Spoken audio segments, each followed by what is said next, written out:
नमस्कार दोस्तों, मेरा नाम रोहित है और दोस्तों आज मैं ये वीडियो उन स्टूडेंट के लिए बना रहा हूँ जो वीर बहादुर सिंह पूर्वांचल यूनिवर्सिटी से ग्रेजुएशन कर रहे हैं।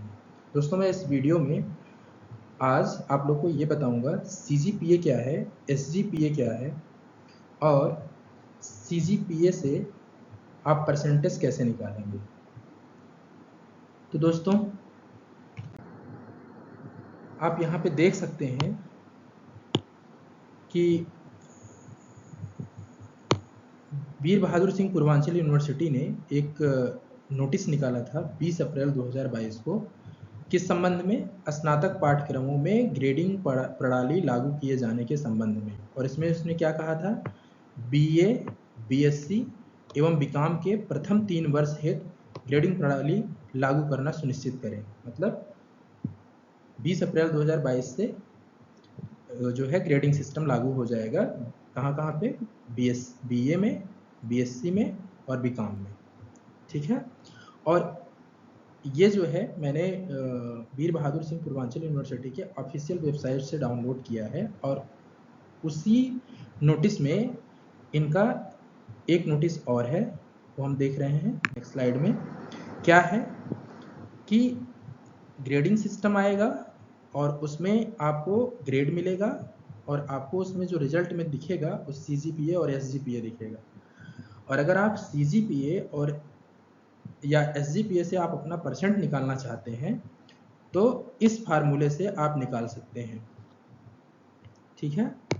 ये जो फार्मूला यहाँ पे दिया गया है, समतुल्य प्रतिशत percentage equals to CGPA multiplied by 9.5।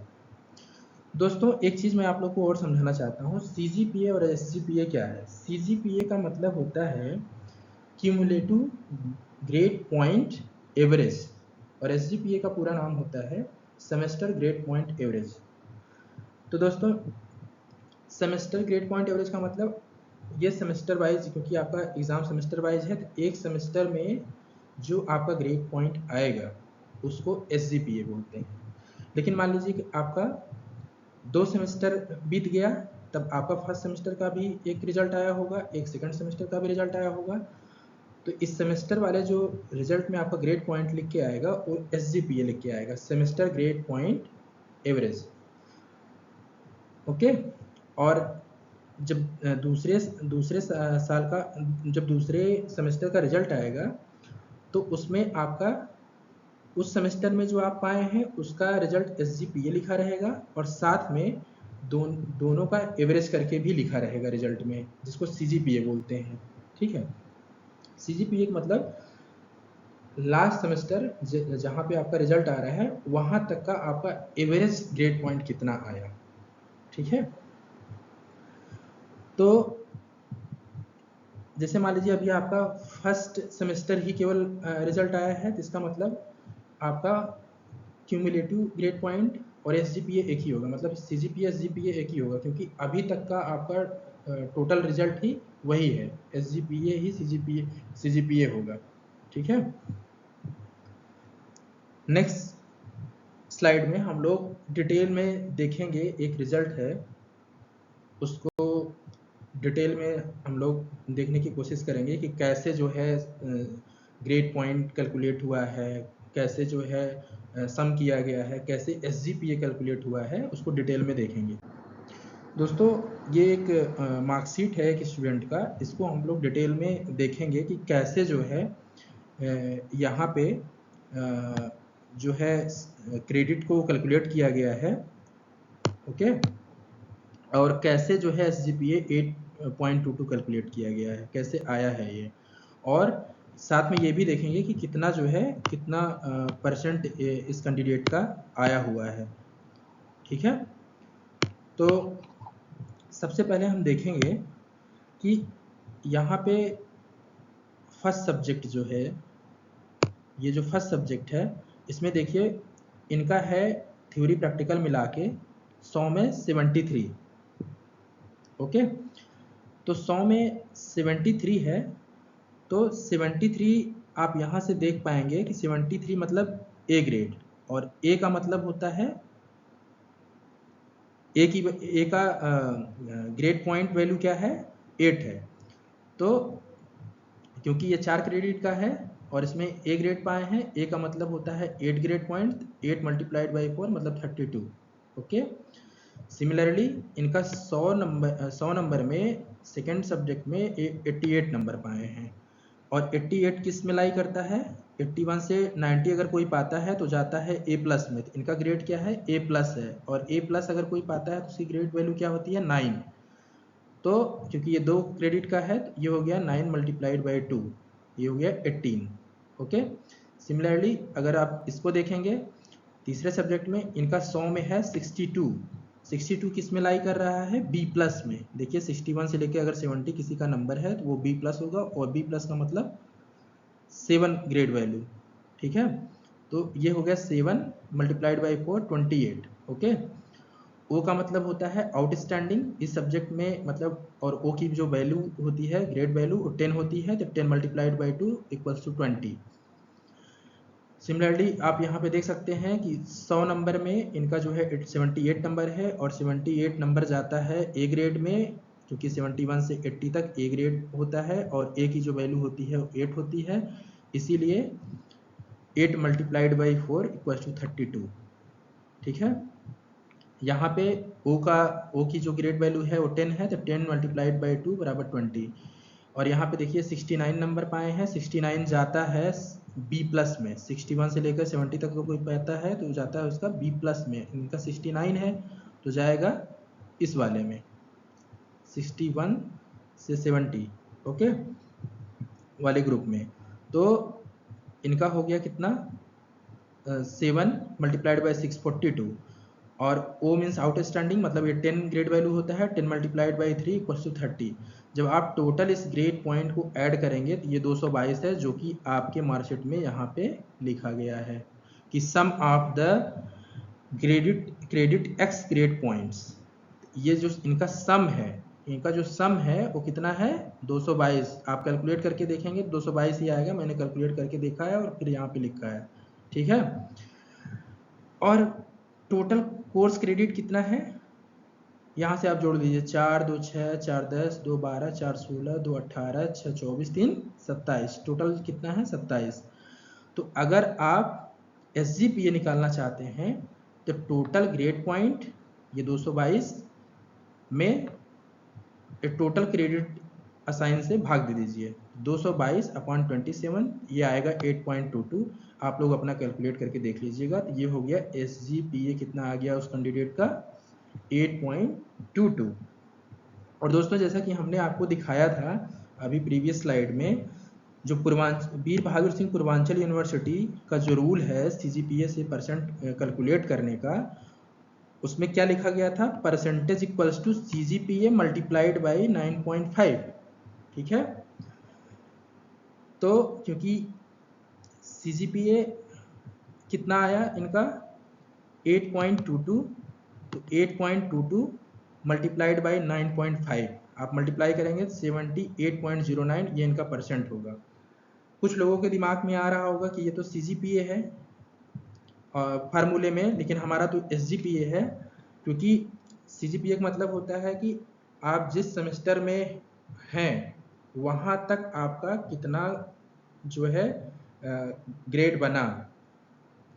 तो अभी आपका पहला ही सेमेस्टर था, तो आपका कितना पहले सेमेस्टर तक कितना ग्रेड बना, 8.22, इसलिए SGPA ही CGPA होता है जो है फर्स्ट सेमेस्टर के लिए। ओके। तो इसीलिए परसेंटेज कैलकुलेट करते समय आप इसमें अपना SGPA लिखेंगे CGPA की जगह पे। ठीक है। तो हो जाएगा 8.22 मल्टीप्लाइड बाई 9.5, मल्टीप्लाई करेंगे 78.09, ये हो गया इस स्टूडेंट का परसेंटेज। ठीक है। एक नेक्स्ट जो है हम लोग देखते हैं कैंडिडेट का, इसमें क्या है, सिमिलरली इसमें भी आप देख सकते हैं कि ये जो कैंडिडेट है वो 100 में स्कोर किया है 71, और अगर किसी का 71 नंबर आता है 71 से 80 में, तो कौन सा ग्रेड पाएगा, A, जो कि यहाँ उसके मार्कशीट में लिखा हुआ है। ठीक है। और ए की वैल्यू क्या होती है, ग्रेड वैल्यू 8, तो ये हो जाएगा 8 मल्टीप्लाइड बाई 4 इक्वल्स टू 32। दोस्तों ये वाला कॉलम मैंने आप लोगों को समझाने के लिए ऐड किया हुआ है, ठीक है, ये आपकी मार्कशीट में लिखा नहीं है, या आप लोग को बस समझाने के लिए हम इसको ऐड किए हैं, ठीक है। तो दोस्तों यहाँ पे देखिए, ये जो सेकंड सब्जेक्ट है इनका 100 में 91 नंबर है, बहुत बढ़िया नंबर है। और 91 किस कैटेगरी में जाता है, 91 से लेकर के 100 तक ओ में, आउटस्टैंडिंग। आउटस्टैंडिंग का कितना नंबर कितना ग्रेड पॉइंट है, 10, तो 10 से मल्टीप्लाई होगा 2 में 20। ओके, यहाँ पे देखिए 78 है इनका, तो 78 है, 78 किस में लाई करता है, 78 लाई करता है ए ग्रेड में, क्योंकि 71 से लेकर के 80 तक कोई नंबर पाएगा तो उसको ए ग्रेड मिलेगा, और ए ग्रेड का ग्रेड वैल्यू क्या होता है 8, तो ये हो जाएगा 8 into 4 equals to 32। O means outstanding, मतलब इसका ग्रेड वैल्यू 10 का मल्टीप्लाई करेंगे 2 में तो होगा 20। सिमिलरली बी प्लस का आप यहाँ पे देख सकते हैं, बी प्लस की वैल्यू होती है ग्रेड पॉइंट वैल्यू 7, तो 7 multiplied by 4 equals to 28। Similarly यहाँ पे देख सकते हैं इनका 100 में 90 नंबर है, 100 में और 90 नंबर जाता है ए प्लस में, और ए प्लस का जो ग्रेड पॉइंट वैल्यू होता है वो 9 होता है, तो यहाँ पे 9 मल्टीप्लाइड बाई 2 करेंगे तो ये हो जाएगा 18, ठीक है। इसमें देखते हैं इनका है 71 नंबर, 71 जाता है इस वाली कैटेगरी में, ए वाली कैटेगरी में ए की वैल्यू होती है 8, तो ये हो जाएगा 8 मल्टीप्लाई ए की ए जाता है, सॉरी हाँ, ए जाता है किसमें 8 में, तो ये हो जाएगा 8 इंटू 6 इक्वल टू 48। ओके 48। ऐसे इसमें देखते हैं ओ मीन्स आउटस्टैंडिंग, ठीक है, इनका आउटस्टैंडिंग मतलब grade point value 10, 10 multiplied by 3 equal to 30।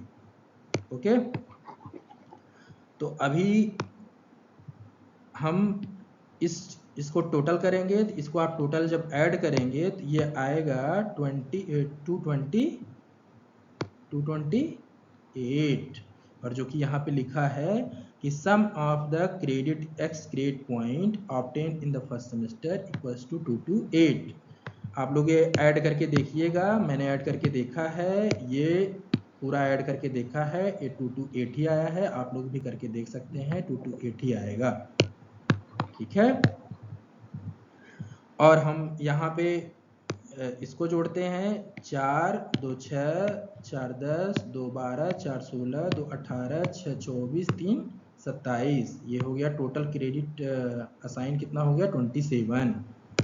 अब आपको निकालना क्या है, एसजीपीए निकालने के लिए क्या करना पड़ेगा, टोटल ग्रेड पॉइंट जो आप ऐड किए हैं ये 228 और टोटल क्रेडिट जो है सब्जेक्ट का उससे डिवाइड कर दीजिए, 228 अपॉन 27 इक्वल्स टू 8.44, ये आ गया जो कि आपके रिजल्ट में यहाँ पे लिखा है, ठीक है।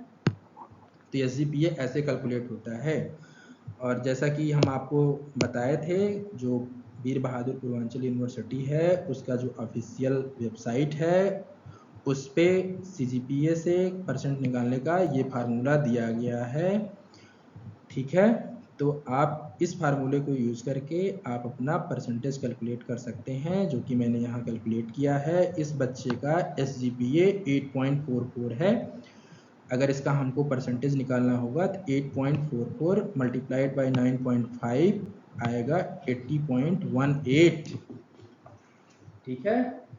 ये हो गया इस बच्चे का परसेंटेज, ठीक है। अब दोस्तों हम आप लोग को एक चीज़ बताने की कोशिश करेंगे, जो कि बहुत तेज़ी से लोग गलती कर रहे हैं। लोग क्या कर रहे हैं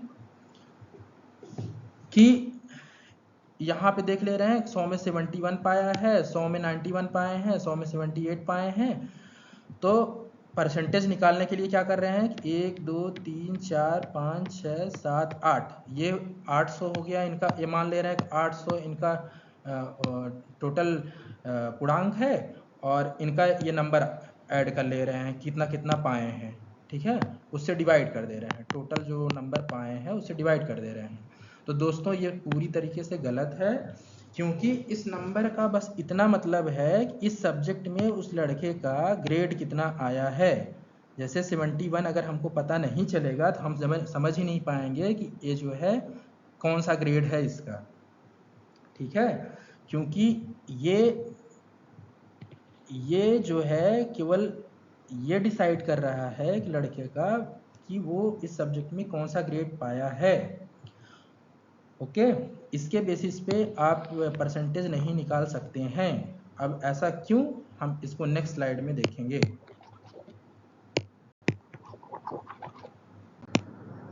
जैसे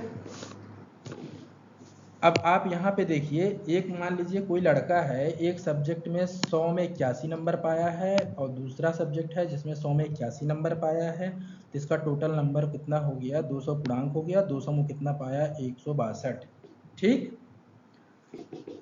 और मान लीजिए एक लड़का है, दूसरा लड़का है जो कि सब्जेक्ट एक सब्जेक्ट है जिसमें वो 100 में 84 पाया है और ये हो गया 100 में 84 पाया है, ठीक है। इसका टोटल कितना हो गया 164, इनका टोटल कितना हो गया 162, राइट। अब देखिए, अब ऑब्वियसली अगर कोई पूछेगा कि इन दोनों लड़कों में, इसमें और इसमें, इसके पीछे का भी मत देखिए, ठीक है, केवल लेफ्ट साइड देखिए इधर, ठीक है। अगर हम पूछेंगे कि इसमें फर्स्ट कौन है तो सब लोग बोलेंगे ये, लेकिन दोस्तों ये तभी तक सही है जब तक ग्रेड सिस्टम लागू नहीं हुआ है, ठीक है। अगर ग्रेड सिस्टम लागू होता है तो आप बस केवल इसी से डिसाइड नहीं कर सकते हैं कि कौन फर्स्ट है कौन सेकंड। ऐसा दोस्तों इसलिए क्योंकि किस सब्जेक्ट का कितना क्रेडिट है, उसका वेटेज कितना है, ये भी निर्भर करता है। जैसे इस सब्जेक्ट का क्रेडिट 4 है, इस सब्जेक्ट का क्रेडिट 4 है, लेकिन इन दोनों सब्जेक्ट का क्रेडिट 2 ही है, इनका वेटेज कम है, ठीक है। तो जैसे इसका मतलब ये हुआ कि ये लड़का अगर 4 क्रेडिट के सब्जेक्ट में A+ पा गया, इसका मतलब ये हुआ कि दूसरा लड़का अगर 2-2 क्रेडिट के सब्जेक्ट में A+ पाएगा तब इसके बराबर होगा, मतलब इसका एक ही इनके इस दोनों रिजल्ट के बराबर है। अगर ऐसे नहीं समझ में आ रहा तो आप ऐसे समझिए कि अगर 81 नंबर पाया है ये लड़का, ठीक, तो ये कौन सी कैटेगरी में जाएगा, 81 से 90 वाले में, जो कि ग्रेड असाइन होगा A+, ठीक है। और A+ की वैल्यू कितना होती है 9, तो इस लड़के का इस सब्जेक्ट में टोटल ग्रेड पॉइंट कितना आएगा 9 मल्टीप्लाइड बाई 4 इक्वल्स टू 36, ठीक है। और अगेन वो दूसरे सब्जेक्ट में A+ ही पाया है तो इसका क्रेडिट वैल्यू होगा 9, इसका ग्रेड वैल्यू होगा 9 और क्रेडिट वैल्यू 4 है, इसका जो है टोटल ग्रेड पॉइंट कितना आएगा 9 मल्टीप्लाइड बाई 4 इक्वल्स टू 36। तो ये कितना स्कोर कर लिया 72, ओके, क्योंकि इसका क्रेडिट ही इनके वाले का डबल था। देखिए 4-4 क्रेडिट का था, तो इसका कितना नंबर आ गया 72 ग्रेड पॉइंट वैल्यू। अब इनका लो क्रेडिट वाला इनका सब्जेक्ट ही था, तो इनका क्या है ए भी A+ पाए थे लेकिन इनका क्रेडिट ही 2 था, ये इनका A+ हुआ, A+ का मतलब grade value 9 grade point value, फिर इनका जो है कैलकुलेट करेंगे ग्रेड पॉइंट, ये हो जाएगा 9 मल्टीप्लाइड बाई 2 इक्वल्स टू 18, और यहाँ से मल्टीप्लाई करेंगे 9 इक्वल्स टू 2 इक्वल्स टू 18, और इनका टोटल कितना आ गया ग्रेड पॉइंट वैल्यू 36। अब आप देख पा रहे हैं फर्स्ट कौन हुआ, फर्स्ट ये होगा, क्यों, क्योंकि ये जिस सब्जेक्ट में पाया था उसका क्रेडिट ही इनका डबल था, तो इसीलिए इसका नंबर भी इनका डबल ही है। आप देख पा रहे होंगे कि इसका एक ही सब्जेक्ट इनके दोनों सब्जेक्ट के स्कोर के बराबर है। कहने का मतलब अगर कहने का मतलब ये है कि 4 क्रेडिट वाले सब्जेक्ट में अगर कोई लड़का A+ पाया है तो दूसरे लड़के को इनके बराबर नंबर पाने के लिए 2 तरीका है। या तो वो 2-2 क्रेडिट वाले 2 सब्जेक्ट में A+ पाए, ठीक है, या ये भी जो है 4 क्रेडिट वाले एक सब्जेक्ट में A+ पा जाए, ठीक है। इसी केस में बराबर हो सकते हैं दोनों स्टूडेंट। समझ में आया? मतलब बराबर होने के लिए ऑब्वियसली अगर ये जितना पाए हैं उतना वो भी पा जाए, मतलब ये 4 क्रेडिट वाले में A+ पाए हैं तो वो भी 4 क्रेडिट वाले में A+ पा जाए। और दूसरा तरीका क्या है? दूसरा तरीका वो 2-2 क्रेडिट वाले 2 सब्जेक्ट में A+ पा जाए, ठीक है। आप लोग को मैं आशा करता हूँ कि आप लोग को ये मेरा वीडियो समझ में आया होगा और आप लोग को ये भी समझ में आया होगा कि ग्रेड सिस्टम लागू होने के बाद आप अगर किसी को इसके बेसिस पे जो है फर्स्ट सेकंड बोलेंगे तो वो सरासर गलत हो जाएगा, क्योंकि हर सब्जेक्ट का अलग अलग क्रेडिट है और क्रेडिट के हिसाब से ग्रेड पॉइंट चेंज हो जाएगा, उसका स्कोर चेंज हो जाएगा, क्योंकि हर सब्जेक्ट का क्रेडिट एक जैसा नहीं है। कोई भी सब्जेक्ट को ज़्यादा क्रेडिट दिया गया है, किसी सब्जेक्ट को कम क्रेडिट दिया गया है। अगर किसी सब्जेक्ट में ज़्यादा क्रेडिट है और लड़का उसमें ज़्यादा अच्छा स्कोर करता है तो उस बच्चे का स्कोर ज़्यादा अच्छा हो जाएगा, ठीक है। तो इधर से मार्क्स के बेसिस पे आप किसी को फर्स्ट या सेकंड डिक्लेयर नहीं कर सकते हैं। अगर कर रहे हैं तो वो पूरी तरीके से गलत है। Thank you. आप लोग को वीडियो समझ में आया होगा।